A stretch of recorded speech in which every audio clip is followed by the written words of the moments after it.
ত্রিবেণী সঙ্গমে মহাকুম্ভের পুণ্য স্নান ১৪৪ বছর পর মহাকুম্ভ। স্বাধীন ভারতে প্রথম মহাকুম্ভ। প্রয়াগরাজে পুণ্যার্থের ঢল। সামিল হয়েছেন দেশ বিদেশের ভক্তরা। ৪৪ দিনের কুম্ভ মেলায় ভক্ত সমাগম। ১৩ থেকে ২৬ জানুয়ারি পর্যন্ত চলবে মহাকুম্ভ মেলা। ভারত সহ গোটা বিশ্বের লক্ষ লক্ষ পুণ্যার্থী এবং পর্যটকরা তারা মোক্ষ লাভের আশায় কুম্ভ মেলা মুখী। ত্রিবেণী সঙ্গমে মহাকুম্ভের পুণ্য স্নান। আপনাদের জানিয়ে রাখি ১৪৪ বছর পর মহাকুম্ভ। স্বাধীন ভারতে প্রথম মহাকুম্ভ। প্রয়াগরাজে পুণ্যার্থের ঢল। जय जय हे महिषासुर मर्दिनि रम्यकपर्दिनि शैलसुते ऐश्वर्यवर्षिणि दुर्धरदर्शिनि दुर्मुखमर्षिणि हर्षरते त्रिभुवनपोषिणि शङ्करतोषिणि केल्बिषमोषिणि घोषरचे धनुजनि रोषिणि दितिसुतरोषिणि दुर्मतशोषिणि सिन्धुसुते जय जय हे महिषासुरमर्दिनि रम्यकपर्दिनि शैलसुते ऐ जगदम्ब मदम्ब कदम्ब वन प्रियवासिनि हर्षरते शिखरि शिरोमणि तुङ्ग हिमालय शृङ्ग निजालय मध्यगते मधु मधुरे मधु कैतव गञ्जिनि कैतव भञ्जिनि राजरते जय जय हे महिषासुरमर्दिनि रम्यकपर्दिनि शैलसुते। ত্রিবেণী সঙ্গমে মহাকুম্ভের পুণ্য স্নান চলছে। ১৪৪ বছর পর মহাকুম্ভ। স্বাধীন ভারতে প্রথম মহাকুম্ভ। প্রয়াগরাজে পুণ্যার্থীদের ঢল। ১৩ থেকে ২৬ জানুয়ারি পর্যন্ত চলবে মহাকুম্ভ মেলা। ভারত সহ গোটা বিশ্বের লক্ষ লক্ষ পুণ্যার্থী এবং অবশ্যই পর্যটকরা তারা হাজির হয়েছেন মোক্ষ লাভের আশায়। কুম্ভ মেলামুখী তারা। तुम पालन करता स्वामी तुम पालन करता मैं मूरख कल कामी मैं सेवक तुम स्वामी कृपा करो बरता ओम जय जगदीश हरे तुम ओ एक अगोचर सबके प्राणपति स्वामी सबके प्राणपति किस विधि मिलूं दया माया किस विधि मिलूं दया माया तुमको मैं कुमति ओम जय जगदीश हरे। আর এবার একটু গঙ্গাসাগরের দিকেও নজর রাখতেই হচ্ছে, কারণ মকর সংক্রান্তিতে গঙ্গাসাগরে পুণ্যার্থীর ভিড়। রাজ্যে সকাল থেকেই সাগরে পুণ্য স্নান চলছে। রীতি মেনে সেখানে চলছে পুজো। কপিল মুনির আশ্রমে পুজো চলছে। মেলা ঘিরে কড়া নিরাপত্তা। সকাল ৬টা ৫৮ সেই সময় পুণ্য লগ্ন তিথি এবং সেই সময় থেকে আগামীকাল ভোর ৬টা ৫৮ পর্যন্ত চলবে এই মঙ্গল তিথি। বলা হচ্ছে পুণ্য লগ্ন তিথি। এই সময় অর্থাৎ ২৪ ঘন্টার মধ্যে পুণ্য স্নান চলবে। আমরা কথা বলবো গঙ্গাসাগরে। সরাসরি চলে যাবো, আমাদের প্রতিনিধি অর্পণ রয়েছে।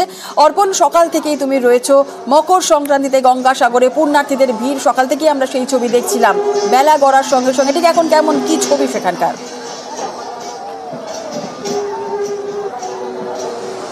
দেখো, বেলা গড়ালেও কিন্তু ছবিটা এতটুকু বদল হয়নি। ভোর থেকেই যে মানুষের যে উৎসাহ এই পুণ্য তিথিকে সামনে রেখে সেই পুণ্য তিথিতে তারা এই সাগরে তারা ডুব মারবেন এবং সেখানে পুণ্য স্নান করার পর প্রত্যেক রাজ্যে তাদের নিজস্ব রীতি আছে।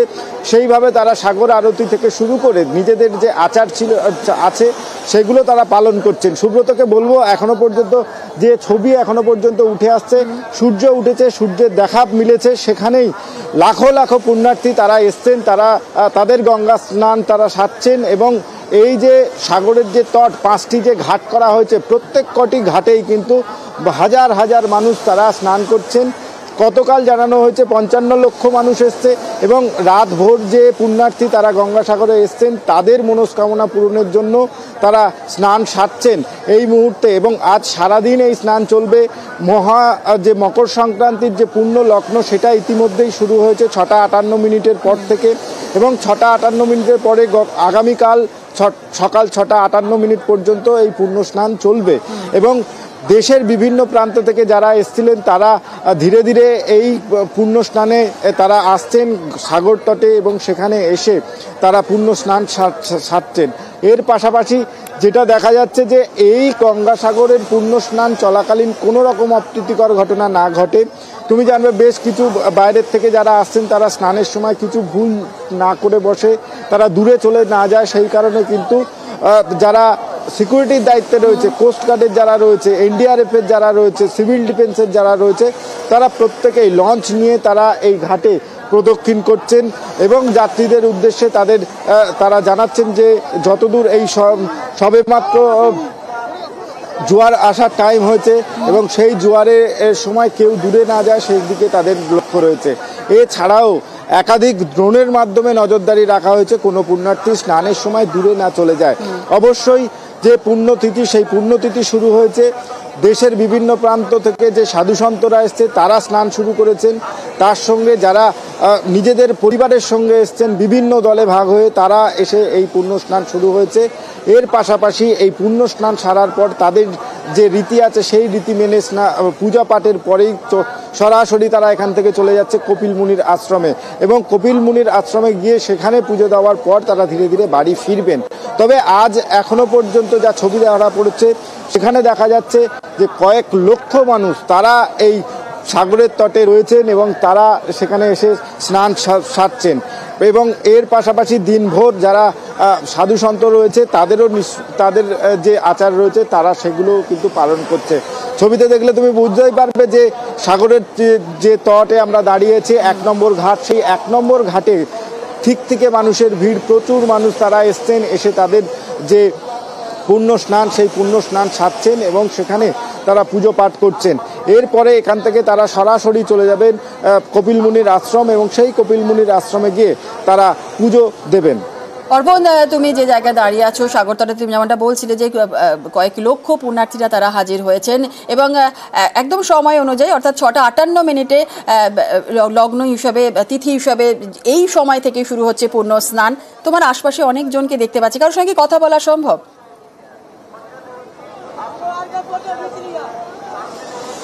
একদমই কথা বলা সম্ভব। আমি কয়েকজনের সঙ্গে কথা বলবো তারা কি চাইছেন, তারা কতজন এসছেন। আপনারা কোথা থেকে এসছেন? নদিয়া থেকে। নদিয়া। হ্যাঁ। এই সময় এটা আমরা অনেকদিন পরে এরকম সুযোগ পেলাম, এই জন্য আসলাম, খুব ভালো লাগলো। আমরা কলকাতা সোদপুর থেকে এসেছি। এই সময় এসেছি কেন, এটা একটা বিশেষ মহাযোগ, তাই এসেছি এবছর স্নান করতে। 4 ঘন্টা লাইনে দাঁড়িয়েছি, তারপরে ট্রেনে তো প্রচুর ভিড়, নামখানা ট্রেনে, কিন্তু তাও পুণ্যর জন্য এসেছি।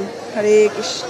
তুমি দেখতেই পাচ্ছ যারা এসছে বিভিন্ন প্রান্ত থেকে, রাজ্যের বিভিন্ন প্রান্ত থেকে, তারাও এসে এখানে পুজো শুরু করেছেন এবং যারা ভিন রাজ্য থেকে এসছেন তারাও কিন্তু এসে এখানে পুজো দিচ্ছেন। তাদের মতো করে তারা এই সাগরের যে আরতি, সেই আরতি সারার পরে তারা উঠে আসছেন। আরো কয়েকজনের সঙ্গে আমরা কথা বলার চেষ্টা করব। আপনি কোথা থেকে এসছেন? একেবারে দূর দূরান্ত থেকে, যেমনটা তুমি বলছিলে যে প্রচুর মানুষ, বিভিন্ন রাজ্য থেকে, বিভিন্ন জায়গা থেকে মানুষজন আসছেন, পুণ্যার্থীরা এসেছেন, সাধু সন্তরাও হাজির হয়েছেন। এক কথায় বলাই যায় যে সাগর তট একদম জমজমাট হয়ে রয়েছে। অনেকে ধন্যবাদ অর্পণ। আবারও পরবর্তীকালে তোমার থেকে গঙ্গাসাগরের ছবি জানতে চাইব। আর গঙ্গাসাগরের দিকে যেমন আমরা নজর রাখছিলাম, এর পাশাপাশি কুম্ভমেলার দিকেও আরও একবার নজর রাখছি, কারণ ত্রিবেণী সঙ্গমে মহাকুম্ভের পুণ্য স্নান চলছে। আপনাদের জানিয়ে রাখি 144 বছর পর মহাকুম্ভ, স্বাধীন ভারতে প্রথম মহাকুম্ভ। প্রয়াগরাজে পুণ্যার্থের ঢল, সামিল হয়েছেন দেশ বিদেশের ভক্তরাও। 13 থেকে 26 জানুয়ারি পর্যন্ত চলবে মহাকুম্ভ মেলা। ভারত সহ গোটা বিশ্বের থেকে বিভিন্ন জায়গা থেকে লক্ষ লক্ষ পুণ্যার্থীরা তারা হাজির হয়েছেন সাধু সন্তরাও। একই সঙ্গে গঙ্গাসাগর এবং প্রয়াগরাজের ছবি দেখছেন। পর্যটকরা এসেছেন মোক্ষ লাভের আশায় কুম্ভ মেলামুখী সকলে।